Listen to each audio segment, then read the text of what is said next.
Ça fait combien de temps qu'il est comme ça là? 3 jours. Et t'as pas essayé de le réveiller? Si. Et alors?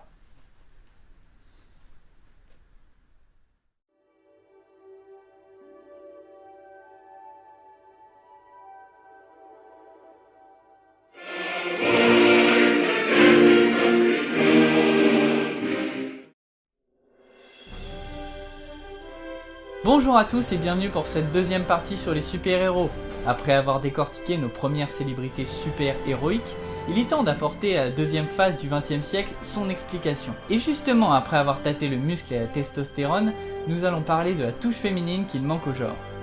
Au début des années 40, DC Comics constate ce manque de féminité au panthéon des super-héros. Une femme au bustier rouge et à jupe bleue étoilée va alors faire son apparition. Équipée de bracelets à l'épreuve des balles et d'un lasso magique, elle affronte les ennemis de l'Amérique avec beaucoup de grâce et d'élégance. William Moulton Marston, ardent féministe, crée la super-héroïne Wonder Woman pour promouvoir au sein de la jeunesse un modèle de féminité forte, libre et courageuse, pour lutter contre l'idée que les femmes sont inférieures aux hommes en pleine Deuxième Guerre mondiale. Girls, come on! Leave the saving of the world to the men? I don't think so. Ce comics a pour but de revaloriser l'image de la femme et d'inciter les jeunes filles à s'engager dans l'effort de guerre pour remplacer les hommes partis sur le front. L'inspiration vient du mythe des Amazones de farouches guerrières avec à leur tête la reine Hippolyte, régnant sur l'île Thémocyte interdite aux hommes. Ce psychologue diplômé d'Harvard va aussi fortement s'inspirer des premiers mouvements féministes, des suffragettes, des défenseurs de la contraception. Il puise aussi une idée dans une invention de 1915, le détecteur de mensonges. Cette invention va être utilisée pour le pouvoir du lasso, qui contraint les ennemis à dire la vérité. Il s'agit d'un simple détecteur de mensonges. Vous répondrez franchement par oui ou par non aux questions que je vais vous poser. Vous avez compris ? Oui. Mais le comics n'est pas seulement intéressant pour son contexte de création. Au fil des années, les dessins de Wonder Woman montrent une évolution dans la vision de la femme et de sa sexualité chez les différents créateurs de l'héroïne. Après un déclin dans la fin des années 40 suite à la mort de son créateur William Moulton et à la diminution de l'intérêt du public pour les thèmes patriotiques du personnage, Wonder Woman reprend de sa superbe dans les années 70 avec la série télévisée jouée par la comédienne Lynda Carter. Une révolution qui se produit conjointement au mouvement d'émancipation de la femme aux États-Unis. Depuis 2005, les studios cherchent à mettre l'héroïne sur grand écran. Il faudra attendre 2017 pour qu'enfin la première super-héroïne patriote et féministe ait droit à son long métrage. Seulement, malgré ces thèmes inspirés de contextes importants de l'histoire américaine que nous évoquons depuis le premier épisode, ces histoires ne sont pas du goût de tout le monde. Le manque de pudeur et ce déchaînement de violence cathartique pour 10 scènes seulement auront pour conséquence de réveiller le plus grand super vilain du comic books, la censure. La censure. La censure. La censure. La censure. Dès 1940, ces ouvrages littéraires sont dénoncés comme une honte nationale, mais la Deuxième Guerre mondiale et ses horreurs couvrent alors cette déclaration. Il faudra attendre plusieurs années après la fin de la guerre pour que des journalistes, des professeurs, des pasteurs ou de simples parents tirent la sonnette d'alarme sur cette distraction qui pervertit leur précieuse jeunesse. Et là va apparaître le boss final de ce mouvement, j'ai nommé Frederick Wertham, psychiatre à la tête de plusieurs hôpitaux de New York, et éminent spécialiste de la délinquance juvénile. À partir de la fin des années 40, Frederick Wertham va signer dans de nombreuses revues professionnelles ou grand public des articles à charge contre cette littérature destinée à un public jeune et influençable. Les médias évidemment s'emparent de ce fait divers croustillant et alimentent la polémique. Le bannissement des revues et les autodafés embrasent alors le pays. Dans son essai Seduction of the Innocent, Wertham met en avant l'univers effrayant du comics, en piochant dans son expérience du monde hospitalier les témoignages de ces jeunes patients qui ont d'abord été de grands lecteurs de comics. Wertham met également en garde contre l'homosexualité suggérée de Batman et Robin et les penchants lesbiens de Wonder Woman. Les éditeurs et les fans transformeront alors le médecin en vilain de bande dessinée. Cette polémique atteint le sommet de l'État et une enquête sur la délinquance juvénile est mise alors en place. Nous sommes alors en plein McCarthyisme et les comics craignent une chasse aux sorcières à leur encontre. Les majors, pour contrer de possibles mesures répressives, montent alors le Comic Code Authority, un organisme d'autocensure qui décidera de la moralité des œuvres publiées. Bannissement de la torture, des scènes d'agonie, de sadomasochisme, de vampirisme, de cannibalisme, d'obscénité, de nudité ou de sexe, les horreurs et terreurs disparaissent des couvertures. Après des années florissantes, le comics ne compte plus désormais que 250 titres, au contenu fortement délayé et où triomphe un happy end fade. Wertham a gagné son combat mais pas la guerre, car il était loin de s'imaginer que ses œuvres allaient devenir plus tard de véritables petits trésors se payant une petite fortune. Nous sommes à présent dans les années 60 et le contexte géopolitique est quelque peu tendu. Tendu, oui, très tendu. Les États-Unis et l'URSS sont désormais dans un conflit à la fois idéologique, militaire, technologique et ont plongé le monde dans une longue guerre froide. 2 ans après l'engagement militaire du Vietnam et 1 an après la crise des missiles cubains, va naître le super-héros Iron Man en 1963. Créé par Stan Lee, cet anti-héros dénonce à la fois les ennemis communistes des États-Unis, mais aussi une Amérique aveuglée par cette guerre de domination qui l'engage dans une course à l'armement faisant le bonheur des grands groupes militaro-industriels. J'adore la guerre! Ce n'est d'ailleurs pas un hasard que notre héros Anthony Stark fasse partie de ce milieu de l'armement. Playboy milliardaire et inventeur de génie, Stark est le symbole de cette Amérique individualiste et amorale fournissant des armes aux États-Unis dans sa lutte contre le bloc soviétique. La suite, vous la connaissez sûrement, lors d'une démonstration, il est blessé par un éclat d'obus qui a presque touché son cœur, menaçant sa vie à court terme.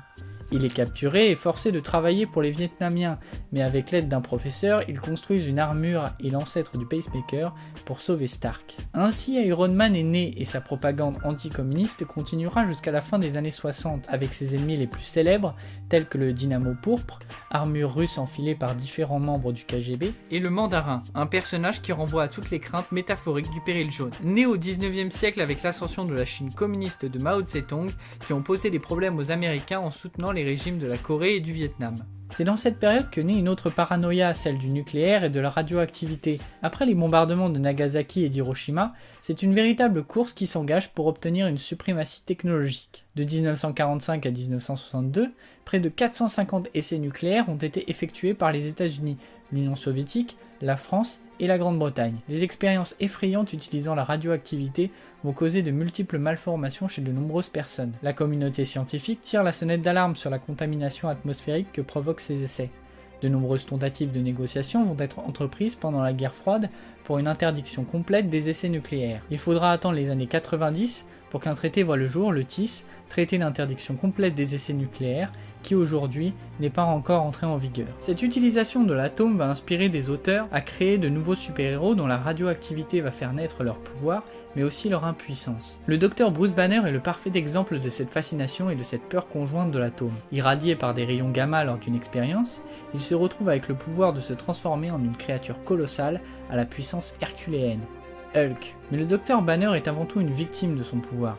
Ne pouvant pas se contrôler quand il se transforme, il est un danger pour son entourage. C'est ce qui fait de lui cette représentation parfaite de la radioactivité, à la fois fascinante et dangereuse. C'est le cas de beaucoup d'autres super-héros de cette période qui feront les frais de ce rayonnement vert, ayant pour conséquence de détruire leur vie. Les 4 Fantastiques et les rayons cosmiques qui modifient partiellement ou totalement leur apparence physique, Spider-Man et l'araignée radioactive qui lui conférera ses facultés extraordinaires, Daredevil rendu aveugle suite à son contact avec des déchets radioactifs, ou encore l'apparition de la kryptonite, faiblesse de Superman qui fait également référence à l'uranium. Mais l'atome n'est pas la seule découverte qui va inspirer les auteurs sur la création des super-héros.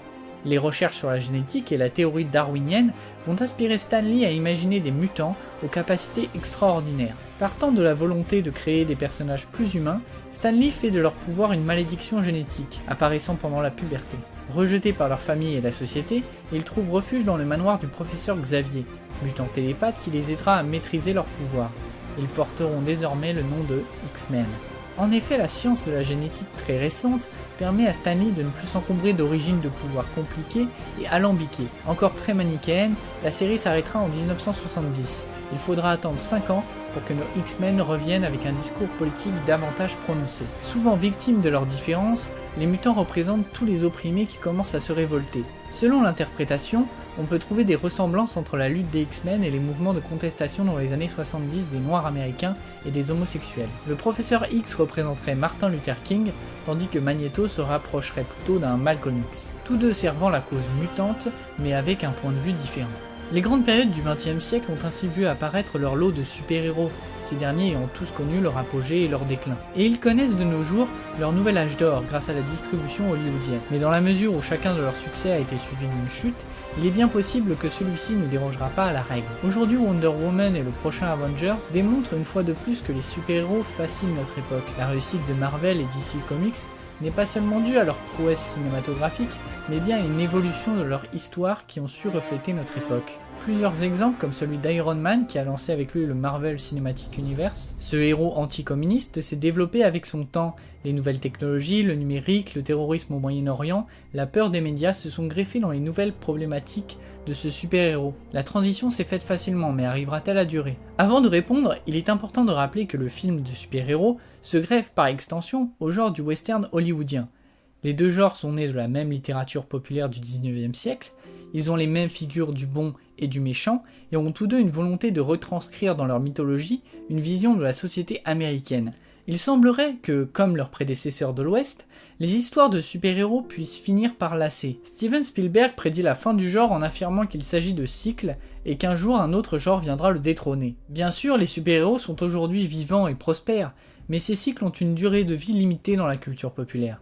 Un jour viendra où les histoires mythologiques seront supplantées par un autre genre que de jeunes réalisateurs songent actuellement à explorer pour nous tous. Et c'est peut-être une bonne chose en un sens. Aujourd'hui, nous arrivons à un point de saturation où nous avons droit à presque 7 films de super-héros par an de la part des gros studios. Pour combien de films dramatiques, fantastiques et d'espionnage en comparaison? Alejandro González Iñárritu avait d'ailleurs donné un avis assez violent sur le genre du super-héros hollywoodien, avec la sortie de son film Birdman. Ces films sont du poison, un génocide culturel dans la mesure où le public s'habitue à ce type d'histoire. Il est surexposé à ses pitchs expéditifs et ses explosions géantes qui ne disent absolument rien sur l'expérience de la vie humaine. Si vous observez bien la mentalité de la plupart de ces films, ça parle toujours de gens riches, puissants, qui font le bien, tuant les méchants. D'un point de vue philosophique, je n'aime pas ça. Pour ma part, sans forcément partager l'intégralité de ce point de vue, je trouve qu'Iñárritu n'a pas non plus tout à fait tort. J'aime les films de super-héros, mais moins ce qu'en font les studios DC et Marvel en nous proposant des aventures redondantes dont les éléments scénaristiques et les personnages finissent par se ressembler, perdant presque de vue les problématiques d'un homme moderne. Nous rebâcher ainsi des histoires aussi similaires peut alors participer à nous conditionner dans notre façon d'écouter et de raconter des histoires, puisqu'à la longue, nous pourrons finir par avoir du mal à changer notre point de vue, ce qui est pourtant essentiel afin de rester critique et original dans notre vie de tous les jours. Cependant, il ne faut pas oublier non plus que certains films de super-héros, d'ailleurs généralement plutôt nommés anti-héros, ont su tirer leur épingle du jeu en se démarquant de ce flot d'aventures si semblables. Mais ces films sont, du moins pour le moment, encore peu nombreux face à l'étendue des super-productions qui se multiplient encore et encore. En tout cas, c'est avant tout le public qui décidera de la fin de ces super-productions. Si celui-ci décide de ne pas aller voir la suite ou de ne pas être présent, les studios arrêteront la machine. Le cinéma est une démocratie directe. Si le public décide de ne pas être là, ça finit par s'arrêter. Quoi qu'il en soit, le super-héros a encore de belles années devant lui. Et c'est avec des yeux émerveillés d'enfants que nous continuerons à regarder ces êtres qui ont été à nos côtés et nous ont apporté l'espoir durant les dures épreuves de notre histoire. Ils sont les gardiens de nos idéaux et les protagonistes de notre mythologie.